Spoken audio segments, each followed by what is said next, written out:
स्वागत है मित्रों। कहानी को आगे बढ़ाते हुए आज कहानी की शुरुआत में दिखाया जा रहा है एयरपोर्ट को, जहां एक येलो ड्रेस पहनी हुई लेडी अपना लगेज लेकर प्लेन में से बाहर निकलती है और अपना कंट्री आने के बाद एयरपोर्ट से बाहर निकलती हुई कहती है कि यहाँ पर तो कुछ भी नहीं बदला। यहाँ से सीन शिफ्ट होकर दिखाया जा रहा है एन का मुंह बोला बड़ा भाई मीन को, जो लैब में काम करने के बाद वो लैब में ही सो रहा था। उसके बाद उसका फोन में अलार्म बजने लगता है। मीन उठकर अलार्म बंद करने के बाद कहता है कि सुबह इतना जल्दी क्यों होता है, वरना मैं थोड़ी देर और सो जाता। उसके बाद मीन दोबारा अपना काम शुरू करने के लिए लैब के अंदर चलकर आने लगता है, ये कहते हुए कि सुबह के 5 बजे मुझे नहीं लगता कि मेरे अलावा काम पर और कोई आया होगा। तब मीन देखता है कि लैब में एक कमरे के अंदर लाइट जल रहा था। मीन जैसे ही उस कमरे के अंदर झांकता है वो एन को पाता है जो कुछ काम कर रहा था। मीन एन को देखकर चौंक जाता है और कहने लगता है कि क्या ये तुम हो मेरे छोटे भाई एन, और तुम इस वक्त यहाँ क्या कर रहे हो?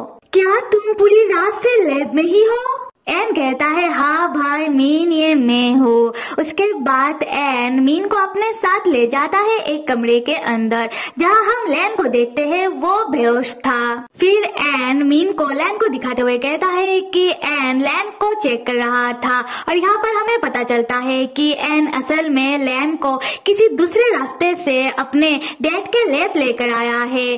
खैर उसके बाद मीन एन से पूछता है कि लैन का हालत कैसा है। एन कहता है कि लैन का हालत बिल्कुल सही नहीं है और दिन ब दिन और बिगड़ता जा रहा है। उसके बाद एन मीन को लैन के हेल्थ के बारे में बताने लगता है, जो सुनकर मीन कहता है कि ये तो वाकई में सीरियस है। तब हम एन को देखते हैं जो लैन को गौर से देखने के बाद उदास होकर कहता है कि सारी गलती एन की है।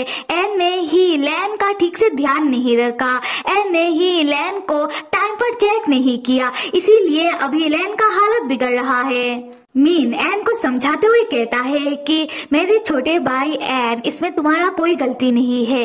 देखो तुमसे जो हो पाया तुमने लैन के लिए किया, और मुझे पता है कि तुम आगे भी करोगे, पर कभी कभी कुछ चीजें हमें समय के ऊपर भी छोड़ देना चाहिए। देखो लैन ऐसे भी एक जिंदा लाश है और अभी उसका हालत और बिगड़ रहा है। मुझे लगता है कि तुम्हें तैयारी शुरू कर देनी चाहिए। एन अपना सर हाँ में हिलाता है। उसके बाद हम देखते हैं कि एन लैब के कमरे से बाहर आकर वो अपने लिए जूस लेकर जूस पीने लगता है। तब एन अपने मन में सोचता है कि कार में लैन ने उसके कान में क्या कहा था। यहाँ से हम फ्लैशबैक में देखते हैं कि कार के अंदर नशे में लैन एन के कान के पास आकर कहता है कि एन मुझे सब समझ में आ रहा है, मुझे लगता है कि तुम्हें मुझसे प्यार हो गया है। ये कहे के लैन हंसने लगता है। आते फ्लैशबैक से बाहर जहाँ हम एन को देखते हैं। इस बात को याद करने के बाद एन को दोबारा गुस्सा आने लगता है और गुस्से में एन जूस की बोतल को तोड़ मरोड़ कर फेंक देता है, ये कहते हुए कि नहीं ऐसा नहीं हो सकता। उसके बाद एन लैब में कमरे के अंदर लैन के पास चला आता है और लैन को देखते हुए कहने लगता है कि नहीं ऐसा हो ही नहीं सकता, ये लड़का बिल्कुल पागल है, ये लड़का कुछ भी कहता रहता है, मैं कैसे उससे नहीं ऐसा नहीं हो सकता। तब हम लैन को देखते हैं जो जाग जाता है और एन का हाथ टाइटली पकड़ के कहने लगता है कि एन खुद से क्या बातें कर रहे हो, इतना शोर क्यों कर रहे हो? देखो जगा दिया ना तुमने मुझे, तो अभी बताओ कि क्या कह रहे थे कि किससे क्या नहीं हो सकता। यहाँ पर एन थोड़ा चौंक जाता है और लैन को कोई जवाब नहीं देता। लैन कहता है अच्छा ठीक है, और तुमने मुझे कहाँ सुलाया है, इतना सख्त बिस्तर, अभी तुम मुझे उठने में मदद करो। उसके बाद एन लैन को उठाकर बिठाता है। तब एन देखता है कि लैन का कुछ बाल झड़ रहा था। एन लैन से पूछता है कि लैन तुम्हारे साथ ये कब से हो रहा है? लैन कहता है तो तुमने देख लिया, खैर ज्यादा नहीं कुछ दिन पहले से। एन पूछता है लैन तो तुमने मुझे इस बारे में क्यों नहीं बताया? ये कहते हुए एन लैन के बालों को जोर जोर से रगड़ रगड़ के चेक करने लगता है। लैन कहता है कि लैन ने इसलिए एन को नहीं बताया।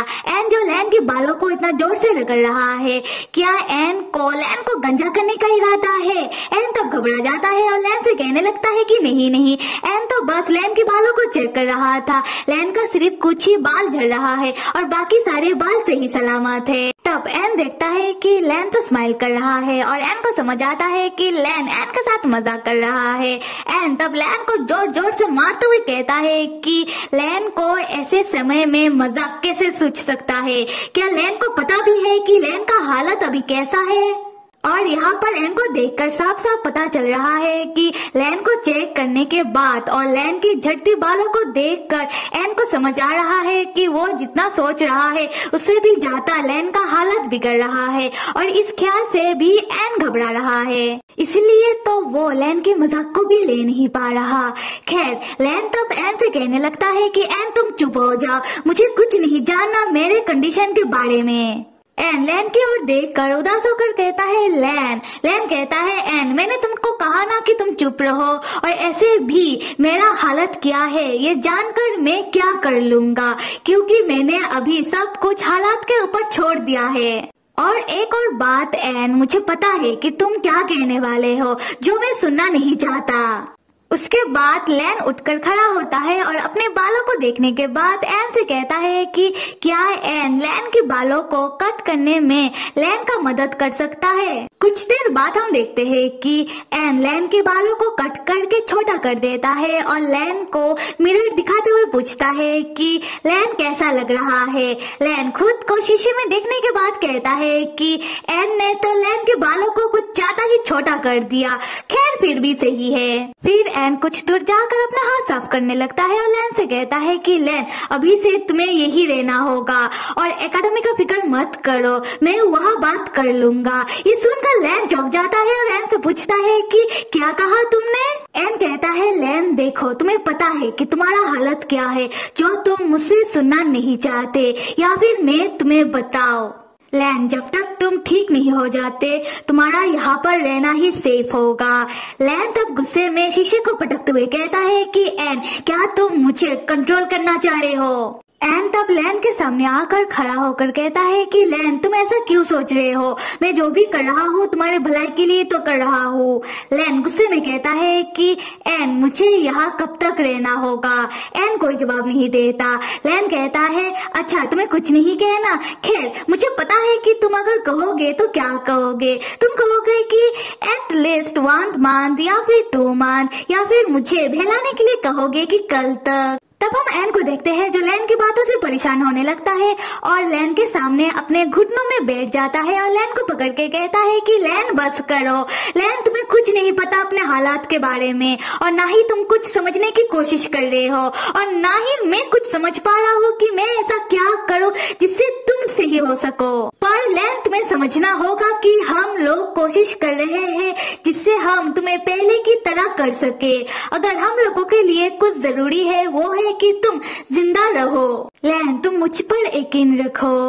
लैन तब एन के नजदीक आकर कहता है कि लैन ऐसा नहीं करेगा। अच्छा ठीक है। एन लैन को बताए कि लैन के पास कितना वक्त है, क्या 1 साल या फिर उससे भी कम। अगर लैन के पास 1 दिन का वक्त हुआ तो क्या वो लोग लैन को 1 दिन में ठीक कर पाएंगे।